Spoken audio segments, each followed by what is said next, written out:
Hey, sister travelers. Well, I know that being safe is something that concerns many of you out there that want to solo travel, or, while you're solo traveling, it is in the forefront of your mind. Maybe it's even a fear that's holding you back from solo traveling, and it's something you think about. So I'm here to share today 3 tools that you can use to keep yourself safe during your solo travels. Is fear holding you back from traveling because you don't have anyone to go with? Are you concerned about being a woman traveling alone and not sure how to prepare for a solo trip? Do family and friends think you are crazy for even considering solo travel? Well, in this podcast, you will become equipped to travel safely by yourself. You'll learn things like tactical travel tips and how to prepare for a trip and how to overcome the fear so you can discover the transformation that travel can bring.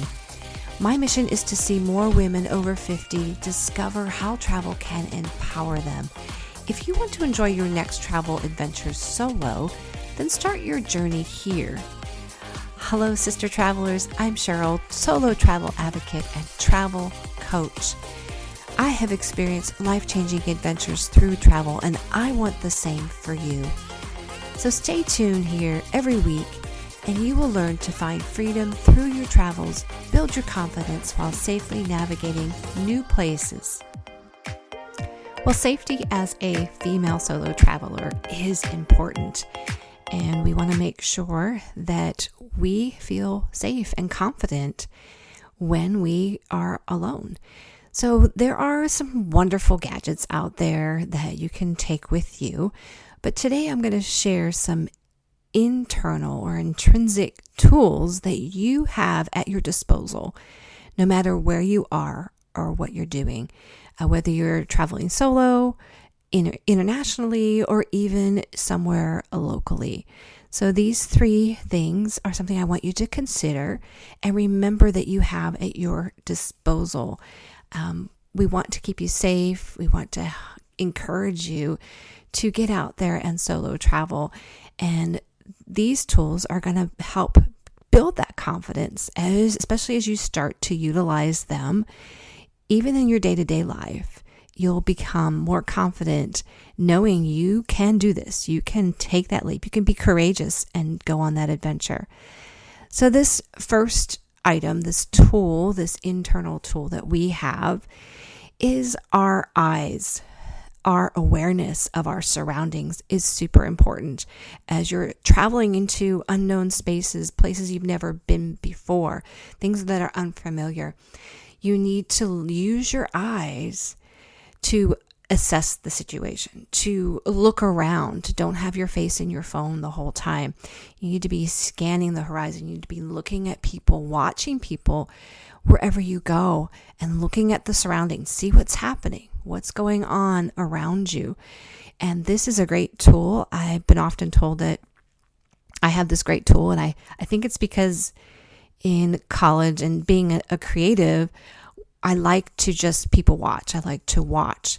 And so you get to see people, how they interact, kind of get a feel for their behaviors, right, as you're watching them. Maybe even to the point of, noticing little details of how, their body language, or even how they talk to somebody that maybe they're with. So having that visual awareness, using our eyes to scan. And I like to encourage you to maybe practice that. Maybe you're not one that is aware of your surroundings visually, and you want to start to hone this skill. Even in your day-to-day, I would encourage you to maybe go sit at a busy park bench or corner, or sit at a bus stop, and just people watch and notice the surroundings around you. Notice what people are wearing. Notice how they're interacting. Notice the busyness possibly of an intersection and what goes on in that intersection or that street that you might just be observing. And I know that, I think about when they train CIA operatives and they they want them to be able to visually notice lots of detail when they scan a room.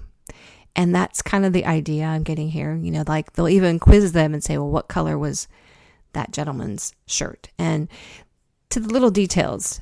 So we want to be able to use our eyes to assess our situations. Keeping your chin up when you are walking around and traveling is one way for sure to be active in that realm, and keeping those eyes kind of looking and scanning and noticing. All right. So we have our eyes. Secondly, we have our voice. Yes, our voice. And this can be used to, whether you feel threatened, and I'm talking about just very eminently threatened, then you're going to scream bloody murder, right? You're going to scream as loud as you can to, maybe ward off that person and to draw attention to the situation. And maybe you don't quite feel threatened that way, but you are not feeling comfortable maybe with, for example, maybe you feel like someone has been following you while you're walking about the streets and traveling. Then you can use your voice, again, just maybe talking loudly, maybe telling them to stop following you, if that's how you feel. Maybe you're feeling just not safe. All right. And that will too draw attention to that situation. If there's other people around, it's almost likely going to definitely make that person walk away because they don't want attention. Right.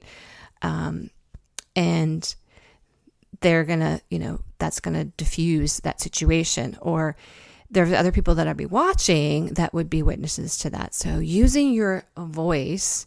And I also like to think of, the same goes true. Like I like to think when you're hiking and you come across a bear. All right. It doesn't happen. I've never had it happen to me, but they tell you to make loud noises, right? To sort of scare off the bear, right? So that would be a similar kind of equation there, is if you are traveling and you're feeling unsafe, to somehow create noise or use your voice in some way. The other thing is you can, if you feel like you are being followed and maybe you don't feel comfortable using your voice, you can dart into maybe a store where there's people around and you want to make sure you are surrounded by others, right? You just don't want to be obviously left alone with this potential threat or just this person that might make you be feeling uncomfortable at the moment. Okay, so we have our eyes, we have our voice to use to kind of help scare off or draw attention to the situation. And our third internal skill that we have that is built into us, especially as women, I believe all women have this, and it's an innate ability. We call it your intuition, or that gut feeling that you often get. Now, everybody's going to respond a little differently. Their intuition may, when they get that gut feeling, right? Maybe you're the one that responds with like, you get goosebumps or the hair on the back of your neck sticks up. Or for me, it's that stomach kind of like nodding up, or maybe your heart starts to palpitate. Everybody's going to respond a little differently to, this innate ability to sense that the situation doesn't feel safe, you're not at peace, and there's just something off about it. For example, maybe you have met somebody, and in meeting them, you just don't, there's something in your gut that tells you that person can't be trusted, or whatever it may be, or that person is maybe not if you're dating, maybe it's not a good fit for you, right? So that's that intuition that I believe women have a great sense to tap into. So we want to use our intuition when we're traveling, maybe as you're exploring a city or you're walking around and you start to feel like just the area doesn't feel right.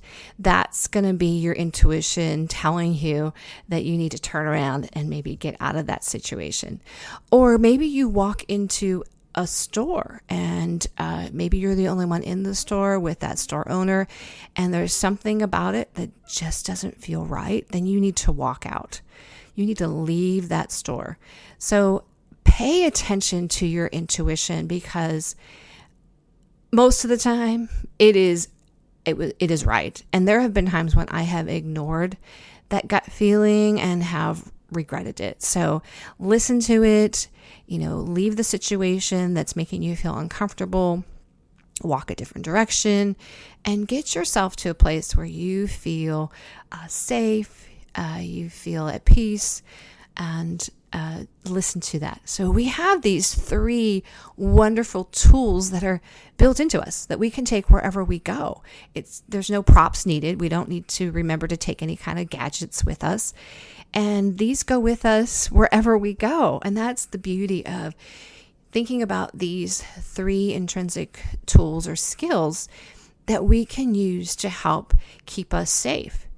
And as we begin to start using these skills more often, and we start to hone them, we start to build them and feel more confident in them, you're going to be building also that confidence to be able to travel solo without having the worries of, am I safe, right? Asking that question, because you're going to feel so confident in understanding the signals and your ability to assess a situation by using those 3 items. So we got your eyes, using your vision, and 2, your voice, using that voice of yours, whether it's to deter danger, and then finally your intuition, that gut feeling that you're going to get, you get when you get that sense that something is just not right. So ladies, don't forget that we have those in us. And as we use them, just like any skill, as we use them, they become stronger, and there in turn, they give us that confidence. And my hope is that if you have not solo traveled or fear has been holding you back, sisters, I don't want fear to prevent you from solo traveling. So as you consider these 3 things, knowing these are going to be some great tools that you can use to help you get past any kind of fear or worry about solo traveling. And I want you to get out there. I want you to explore. I want you to have that adventure. I want you to build confidence. And as you do that, as you practice this, as you continue to go, maybe on your first trip, you're going to want to go on another. And as you do that, you're going to keep building this well of confidence, okay, that you can draw from for yourself. Hey, sister travelers, did this podcast inspire and encourage you or move you to get out there and travel? Wonderful. There are 3 ways you can thank me. First one is leave a written review for the show on Apple Podcast. 2, share the show with your sister travelers, your friends, your family. And 3, subscribe to the show so you never miss an episode. And thank you again for listening to the show. Sisters, be fearless, take the leap, and get out there and have an adventure.